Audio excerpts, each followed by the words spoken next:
Welcome to QSR Nation, your weekly dose of food service marketing tips and business strategies for success. Here's your hosts, Josh Anderson, Beth Oots, and Anthony Pierce from the PFSbrands National Headquarters.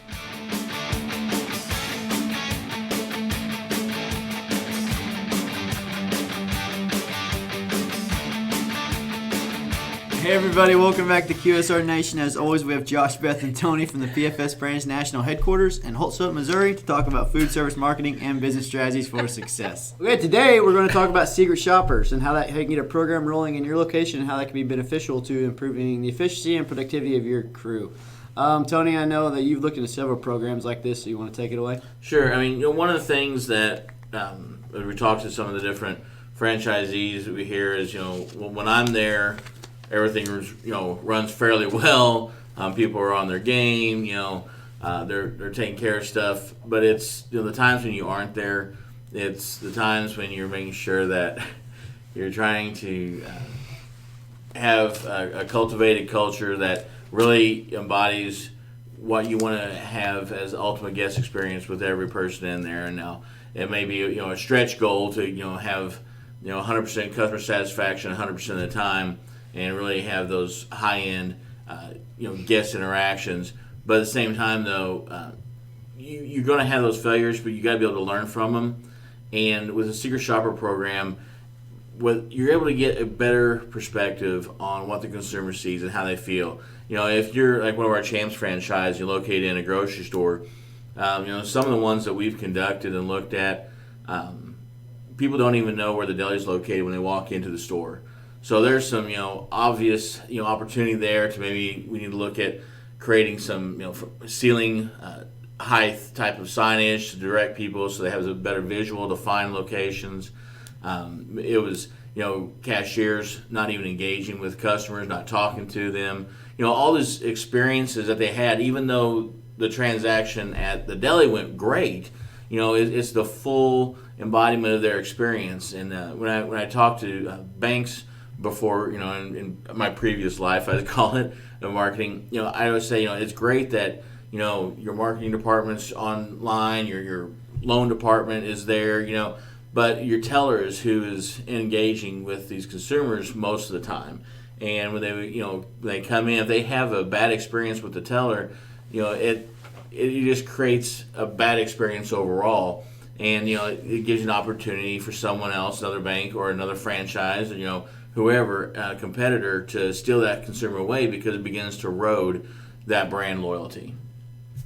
Yeah, for sure. Now, I know there's several ways you can do this. Now, basically, you essentially have a customer that's unbeknownst to the deli staff that is basically writing a report about them. Now, you can do the video ones, or is there other ways you can do this? Sure, there's non-traditionals, like with the video. Then there's also standard traditional. They're going in, they're just doing the shops, they're taking notes, they're filling out, maybe it's a form online or on the phones these days, and kind of recapping, what went in there with the narrative. And, a lot of these narratives are really good. There's a lot of services out there. Quality services are going to have really strong narratives. They're going to have vetted shoppers that are, know that they've had a history of creating quality narratives, because it doesn't really do a whole lot of good if you get your mystery shop back and that report says something like, the deli worker was nice. Well, yeah. And that's just really of no value. So there's a lot of things that you want to make sure you've got a really strong narrative. Take time, to review. I know that, we're, utilizing some of these opportunities out there already and looking at how to make franchises better, and we're going to be expanding that. And that's something that I think that whether you're in the food service or a retail setting, or like I said, even a bank or whatever, I mean, you should really have those opportunities to have that consumer perspective evaluation on your business. So it's not just what you think it is or what your employees think, but truly what an unbiased consumer has to say about your business and what their experiences were. And the one thing I just want to reiterate is that this isn't used to be for a fear tactic. This is good information just to have overall for your business. And so that way your employees understand what they can do to, raise your bottom line, what they can do to be better customer service advocates out there. And then just so that way you can use these for training purposes. This is never what we want to have as, you're doing this wrong. We want to point out every single thing.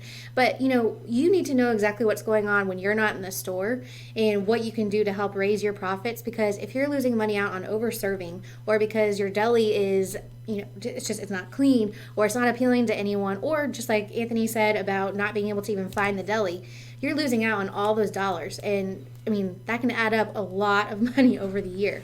So you just want to make sure that these secret shops are used to your advantage, and never be afraid just to go in there and get the real facts about what your company is doing and what your business is doing when you're not there.